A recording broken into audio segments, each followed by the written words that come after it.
किसान बिल जिस तरह से लगातार उग्र होता जा रहा है, उसी के साथ कुछ ऐसे तथ्य और ऐसे गुट शामिल आ रहे हैं जिसमें कोई लोग किसानों में मिलकर उनका भेष बदलकर किसानों में मिल जाते हैं और अपना नाम असलियत में नज़ीर मोहम्मद की जगह परमजीत सिंह बताते हैं। इसी पर बातचीत करने के लिए हमारे साथ मौजूद हैं बीजेपी प्रवक्ता अवधेश उपाध्याय जी। अवधेश जी, किस तरीके से देखते हैं आप इन सब चीज़ों को? देखिए, आपने देखा होगा वीडियो वायरल हुई है, जैसे जो उसमें दिखा रहे हैं खालिस्तान की, भाई मैंने इंदिरा गांधी को ठोका, अब मैं मोदी जी को ठोंगा। क्या ये किसान कह सकता है? हमारे देश का किसान इतना भोला भाला है, उसे इतना समय नहीं है। लेकिन कुछ लोग जो हैं, उनके जो ठेकेदार बनते हैं, जिन्हें ये नहीं पता कि एक एकड़ में कितने बीघे होंगे, कितने बीसे होंगे, वो लोग इनके जो ठेकेदार बनकर सामने आते हैं और देश को जलाने की बात करते हैं। असली किसान जो देश का है वो नहीं करता, और देश का किसान इतना खुश है क्योंकि जो मोदी सरकार ने किसानों को दिया है आज तक किसी भी सरकार ने नहीं दिया। आई बहुत सारी सरकारें, आपने भी देखा होगा, लेकिन हर सरकार बात तो किसानों की करती है, लेकिन जब किसानों की बात आती है तो पीछे हट जाती है। जितने आंदोलनकर्ता हैं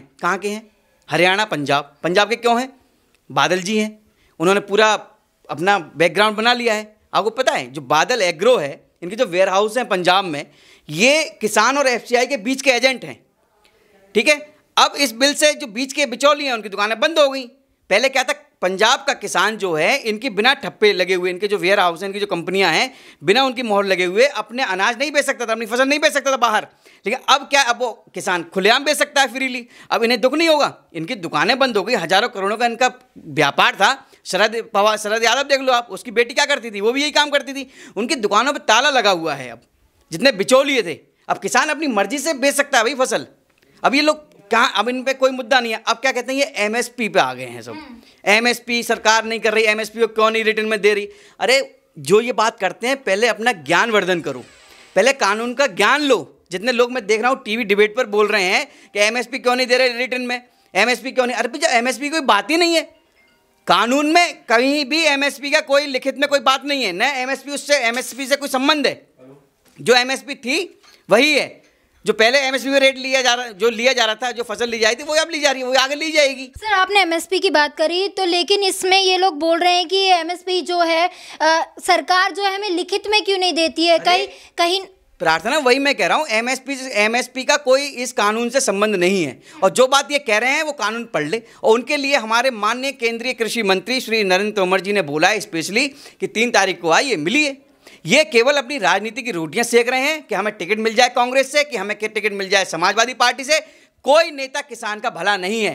किसान को जब रोटी नहीं मिलती तो ये इनमें से कोई बंदा ये पूछने नहीं जाता कि तुम्हें रोटी है तो या नहीं है। लेकिन आंदोलन में सबसे आगे रहते हैं क्योंकि इन्हें अपनी राजनीति चमकानी है, इन्हें टिकट लेना है एमपी का, एमएलए का। इसलिए ये किसानों के मसीहा बनकर सामने आते हैं। जिस प्रकार सीए पर मुसलमानों के जो ठेकेदार थे वो सामने आए थे, लेकिन देश का मुस्लिम भी जानता है कि हमारा कौन विकास कर रहा है और कौन हमें भड़का रहा है। और ये खिसियानी बिल्ली खंबा खसोटती है। एक मैं आपको सुनाना चाहूँगा 2 लाइन।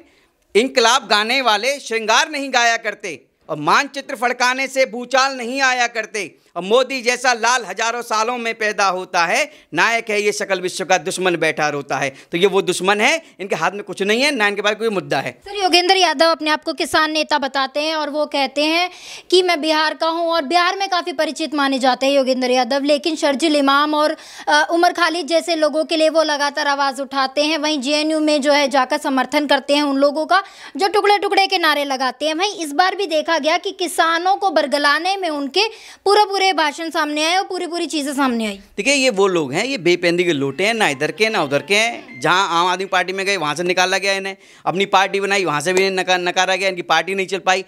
ये केवल वही लोग हैं जो अपनी राजनीति को आगे बढ़ाना चाहते हैं, टिकट लेना चाहते हैं एमपी का, एमएलए का। तो कहां जाएंगे फिर? ये कांग्रेस के पास जाएंगे। कांग्रेस कहती है कि दंगा करो, देश चलाओ, चलाना पड़ेगा इन्हें। समाजवादी पार्टी में जाएंगे, बसपा में जाएंगे। भाई यही लोग तो हैं, तो ये चलाते हैं।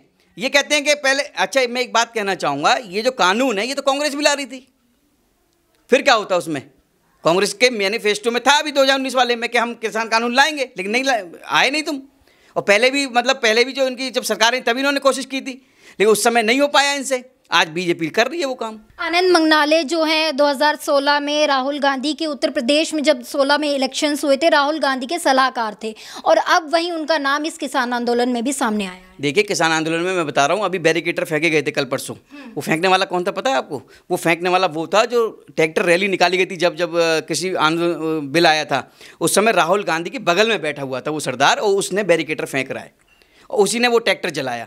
किसान कभी भी अपनी चीज़ को नहीं जला सकता, ना उसको इतना समय है। मैं भी किसान परिवार से हूँ, मुझे पता है जब मतलब पहले बेचने जाते थे गेहूँ को तो व्यापारी आ जाते थे, ठीक है, वो अपने पहले बेचते थे, किसानों का नंबर नहीं आता था मंडी में, तो किसान बेचारा हार झक्के जो है औने पौने रेट में बेचता था माल को। हम मेरे सामने की बात है, मैं इसका गवाह हूँ। आपने देखा होगा पिछली बार क्या हुआ था जब कृषि बिल आया था, 3 दिन इनका आंदोलन चला था। जब उन्होंने देखा किसान नहीं आ रहा, किसान नहीं था आंदोलन में, मैं फिर बता रहा हूँ, जो टीवी पे बैठे रहते हैं उन्हें ये नहीं पता होगा कि 1 बीघे में कितने बीसे होते हैं या 1 एकड़ में जो भी रहता है।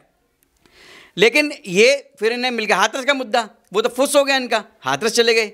हाथरस की सच्चाई सबने देखी, क्या सच था क्या गलत था। ये केवल ऊंच नीच की राजनीति करते हैं, कुछ नहीं करते, जात पात में लड़ाते हैं आपस में और खुद अपनी राजनीति करते हैं। लेकिन अब ऐसा होने वाला नहीं है। सर, दोहरा चरित्र तो वहीं देखा जाता है जब दिल्ली में 2000 रुपये हो जाते हैं मास्क के। चलिए हम समझते हैं जनता के अंदर डर बैठाने के लिए, अवेयरनेस बैठाने के लिए 2000 का चालान ठीक है, लेकिन वहीं आप लोग हज़ारों की संख्या में, लाखों की संख्या में उनको किसानों आंदोलन को पनाह देते हैं। ये तो सीधा सीधा दोहरा चरित्र दिखाई देता है। ये तो ढोंगी है, ये तो जो है एक तरह से गिरगिट जो होता है ना, गिरगिट भी मतलब 2-3 बार बदलता है रंग, लेकिन ये जो दिल्ली में सरकार चला रहे हैं ये तो बार बार रंग बदलते हैं। जिसने इन्हें सत्ता में बिठाया, जिसकी बदौलत इनकी चमक पैदा हुई, उन्हीं को नहीं पूछा उन्होंने। अन्ना हजारे की बात कर रहा हूँ मैं, उन्हीं को उन्होंने साइड कर दिया। तो ये किसके भले हो सकते हैं, किसी के नहीं है। आपने देखा होगा कोरोना का क्या हाल है दिल्ली में, सबसे बुरा हाल इस समय दिल्ली में। इन्हें कोरोना समझ नहीं रहा है।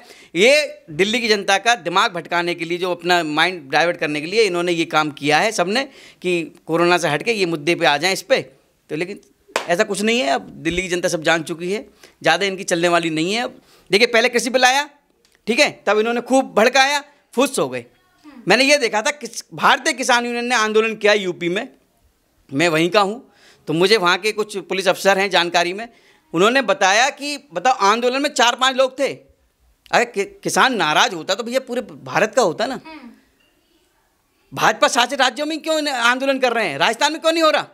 केवल इनका मकसद ये है कि जहाँ भारतीय जनता पार्टी है वहाँ उसको नीचा दिखाओ, ठीक है, जो विकास हो रहा है उसको जो है तोड़ो, ठीक है, किसी तरह से अपने को आगे लेके आओ। लेकिन अब ऐसा होने वाला नहीं है। ये पुराना भारत नहीं है, ये नया भारत है, ये मोदी जी द्वारा निर्मित नया भारत है।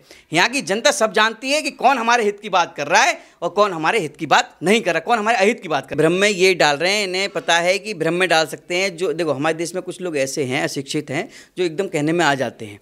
अब जैसे ये लोग आए आंदोलन करने, उन्होंने बोला भाई तुम भी चलो साथ में, 5 रुपये। अच्छा, ये कोरोना काल चल रहा है इस समय, बेरोजगारी है खूब, तो लोगों से कि चलो पैसे मिलेंगे, खाने पीने का मिलेगा हमारे साथ, जैसा कि अरविंद केजरीवाल जी कर रहे हैं दिल्ली में। ये तो भैया देशद्रोही गतिविधियों में लिप्त रहते हैं, आतंकवादियों के साथ मिलकर जो इनके संबंध रहते हैं, ठीक है। जो देशद्रोही की बात करता है उन्हें ये टिकट देकर उनको चुनाव लड़वाते हैं। ये वही लोग हैं, इन्हें कभी देश से प्यार ही नहीं था और ना रहेगा आगे। अब इन्हें दुख इस बात का है, जो जनता जो प्यार दे रही है देश की हमारे माननीय मोदी जी को, वो इन्हें बर्दाश्त नहीं हो रहा है। वो ये चाह रहे हैं किसी न किसी तरह से ये जो है ख़त्म हो जाए और हमारा सिक्का फिर चले। हम जो करते थे दलालीगिरी, ठीक है, जो लूट खसोट होती थी पहले, वही शुरू से आ जाए। लेकिन अब ऐसा बिल्कुल नहीं होने वाला, प्रार्थना मैं बताना चाहूँगा। और दूसरी बात ये है, ये परेशान है, बताया मैंने अभी, जैसे खिसियानी बिल्ली खंबा खसोटती है, वो वाला हिसाब है, कुछ नहीं है। ये अब कोई और मुद्दा मिल जाएगा फिर ये फुस हो जाएंगे।